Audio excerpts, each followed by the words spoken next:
அமெரிக்க அதிபர் தேர்தலில் போட்டியிடும் தமிழகத்தை பூர்வீகமாக கொண்ட கமலா ஹாரிஸ் வெற்றி பெற வேண்டி அவரது குலதெய்வ கோயிலில் சிறப்பு பூஜைகள் நடைபெற்றது.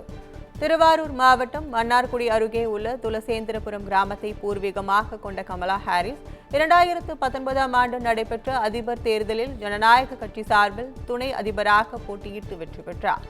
இந்த நிலையில் வரும் நவம்பர் 5ஆம் தேதி நடைபெற உள்ள தேர்தலில் ஜோ பைடன் விலகிய நிலையில் கமலா ஹாரிஸ் அதிபர் வேட்பாளராக அறிவிக்கப்பட்டுள்ளார். இந்த நிலையில் துளசேந்திரபுரத்தில் உள்ள கமலா ஹாரிஸின் குலதெய்வ கோயிலான தர்மசாஸ்தா கோயிலில் அவர் வெற்றி பெற வேண்டி சிறப்பு வழிபாடு நடைபெற்றது. இன்று ஜனாதிபதியாக வேட்பாளராக அறிவிச்சிருக்காங்க. அவங்க தாயார் சொன்ன வழியில் அவங்க நடந்தாங்க. நீங்கள் பல விஷயங்கள் முதல் நபர்களாக செய்திருக்கலாம், கடைசியாக இல்லை என்பதை உறுதிப்படுத்திக் கொள்ளுங்கள் என்று அவங்க பல இடத்துல அவங்க கூறியிருக்காங்க. அந்த வழியில் நடந்ததால் அன்று அவங்க துணை ஜனாதிபதியாக ஆனாங்க. இன்று ஜனாதிபதி வேட்பாளராக அறிவிக்கப்பட்டிருக்காங்க. ரொம்ப மகிழ்ச்சியாக இருக்குது.